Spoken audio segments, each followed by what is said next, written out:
Most baseball fans can name the legendary inaugural Hall of Fame class of 1936: Babe Ruth, Ty Cobb, Honus Wagner, Christy Mathewson, and Walter Johnson. But far fewer can name the remarkable class that followed. While that inaugural class was undeniably deserving of their spots, their selection left a great void. Countless other great players were left out entirely. Moreover, when that first ballot was announced, another glaring omission stood out.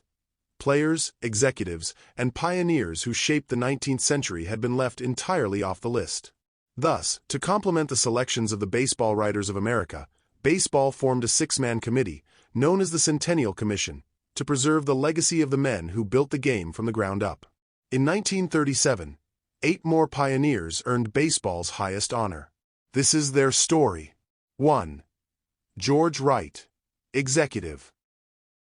We begin at the very root of professional baseball with George Wright. During the 1860s and 1870s, he was regarded as the finest shortstop in the game and the first batter in National League history.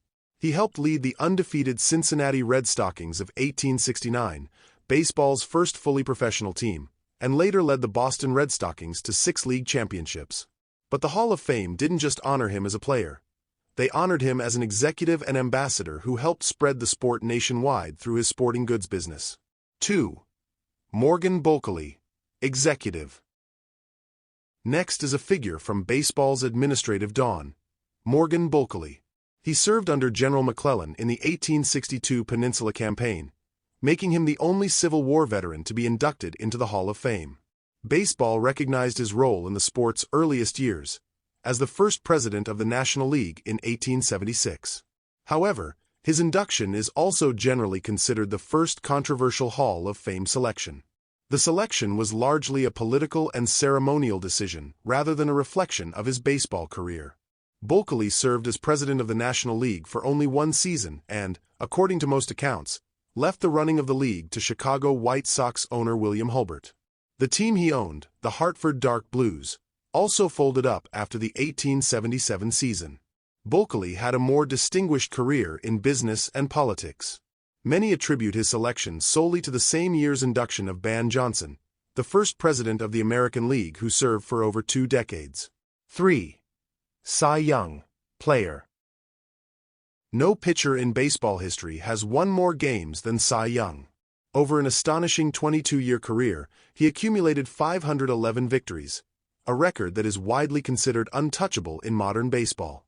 Young helped define the early years of professional baseball with remarkable durability, exceptional control, and unwavering consistency. He threw 3 no-hitters, including the first perfect game of the modern era in 1904. Young retired with 163.6 WAR, the 3rd highest all-time for a player regardless of position. Today, his legacy lives on through the Cy Young Award, presented annually to the best pitcher in each league. 4. Connie Mack, Manager. Shifting from the field to the dugout, we meet Connie Mack. More than just a manager, Mack became one of baseball's defining figures. Easily recognized by his suit, tie, and straw hat in the dugout, he managed the Philadelphia Athletics for an incredible 53 seasons, winning 5 World Series championships and 9 American League pennants. He built 2 legendary dynasties, 2 decades apart.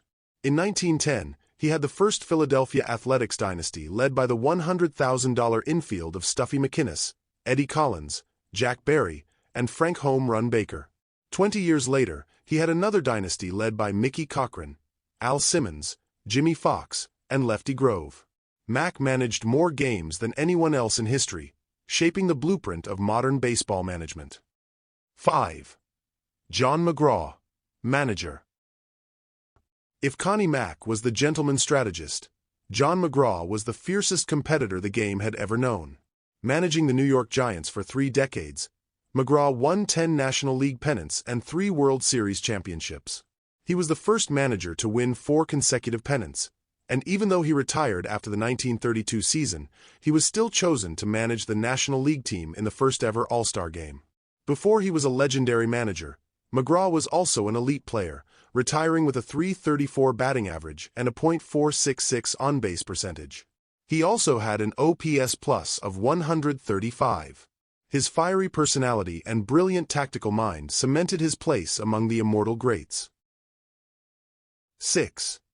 Ban Johnson, Executive. While managers built dynasties on the field, Ban Johnson built an empire in the boardroom. As the powerful first president of the American League, Johnson transformed what had been a minor league into a fierce, equal rival to the National League in 1901. Through strong leadership, strict discipline, and aggressive expansion, Johnson forced the NL to negotiate, establishing the two-league major league system that still exists today. Though his influence later waned after public clashes with Commissioner Kennesaw Mountain Landis, his structural blueprint of the game survived. 7. Nap Lajoie, Player. Turning back to the players, we find one of the game's very first true superstars, Nap Lajoie, whose name nowadays is sometimes anglicized to Lajoie. Debuting in 1896, Lajoie was a marvel, combining extraordinary hitting ability with elite defense at second base. When he jumped to the new American League in 1901, he batted .426, winning the Triple Crown and instantly making the new league a massive attraction and helping establish the AL's legitimacy. His .426 average is the highest since 1900 and is considered the modern record. His popularity was so immense that the Cleveland Broncos were eventually renamed the Cleveland Naps in his honor. Lajoie won 5 batting titles, including the controversial 1910 race against Ty Cobb, and finished his career with a .338 batting average and over 3,200 hits, and an OPS plus of 150. 8. Tris Speaker, Player. Finally, we come to the Gray Eagle, Tris Speaker. Tris Speaker revolutionized center field with his fearless, incredibly shallow positioning that allowed him to turn singles into outs. He had such range that historians joked it allowed him to both play center field and second at the same time. While his glove was legendary, his bat was equally terrifying. He collected 3,514 hits, batted .345 for his career, and had an OPS plus of 158. He also holds the all-time major league record with 792 doubles. Speaker starred for the Boston Red Sox and led the team to 2 World Series championships. However, in an unpopular and controversial move, the team traded him to the rival Cleveland Indians. He became the Indians' player manager and led them to the franchise's first World Series championship in 1920. Tris Speaker won the MVP award in 1912. His combination of elite hitting, speed, intelligence, and defensive brilliance made him one of the most complete players in baseball history.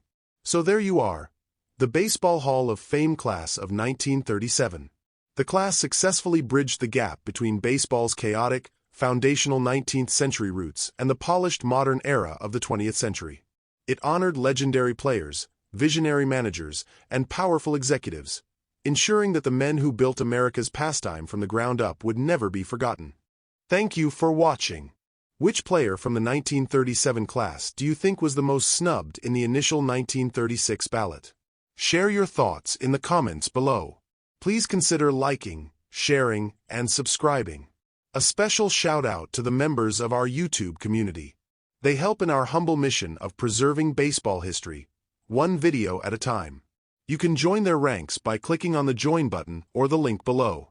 Your help goes a long way. Thank you.